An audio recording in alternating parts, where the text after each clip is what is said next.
مرحبا. توازن المجموعات المادية.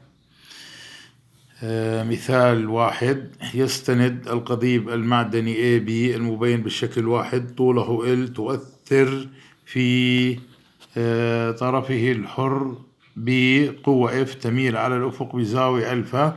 عين ما يلي. شعاع الطلب الأول رياضيا: شعاع العزم عند نقطة الاستناد A. 2. شدة العزم عند النقطة A حيث F تساوي 6 كيلو نيوتن وألفا تساوي 30 درجة. هاي طبعا القضيب المعدني. هندسيا يعني حالة برندة. هاي يستند في النقطة A هون في مسند، وهون الطرف الحر بتأثر قوة مائلة F تميل على الأفق محور أفقي X، وهاي المحور الشاقي Y بزاوية ألفا. المطلوب إنه شعاع العزم عند النقطة A وشدته. رياضيا يعطى شعاع العزم بالعلاقة التالية. بالرياضيات ممكن نرمز له تاو A شعاع يساوي MA هندسيا شعاع، ويساوي الشعاع الموضع AB جداء خارجي بالقوة المؤثرة على العنصر أو الجسم الصلب.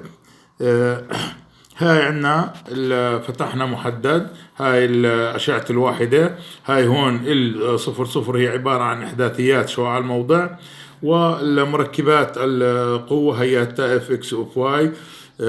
وهون طبعا على المحور زد مركبتها 0. وهاي هون احنا حللنا القوة اف هاي على المحور اكس، ضربناها بكوساين الزاوية إشارة موجبة لأنها متفقة مع إشارة المحور اكس. وهون اف واي الحقيقة اف بساين الألفا، وإشارة سالبة لأنها عكس اتجاه المحور واي.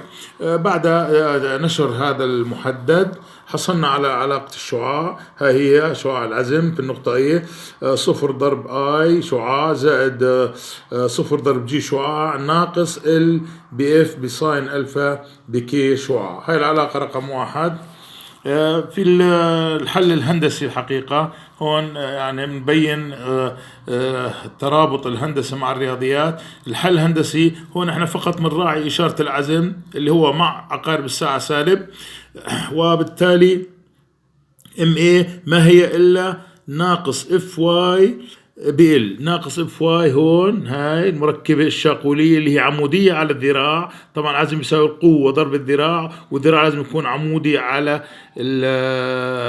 منحى القوة، وبالتالي أخذت بعين الاعتبار فقط FY. وFY عم بتدور حول الA، عم بتدور حول الA مع عقارب الساعة بهالشكل هذا، وبالتالي سالبة. والذراع هو طوله هياته اللي هو 2 متر. بعد التبديل طبعا حصلت على القيمة ناقص 6 كيلو نيوتن متر. هاي العلاقة رقم 2.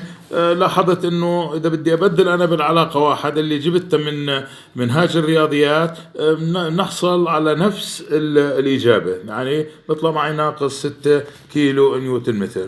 ويمكن حساب شدة العزم الحقيقة ايضا كما يلي: انه MA هي تحت الجذر مركبات شعاع العزم اللي هي MX مربع زائد MY مربع زائد MY زائد MZ مربع. وبالتالي بعد التبديل طبعا الMX كانت 0 والMY 0، معناها فقط عندي المركبة على المحور Z اللي هي MZ مربع مربع. وبالتالي طلع معي انه زائد ناقص F بال بساين الألفا. طبعا بعد التبديل طلع معي نفس الإجابة ناقص 6 كيلو نيوتن ضرب متر. طبعا هون اعتمدت القيمة السالبة لأنه دوران القوة F أو مركبتها الFY هاي دورانها كما ذكرت حول A مع عقارب الساعة، وبالتالي القيمة رح تكون سالبة.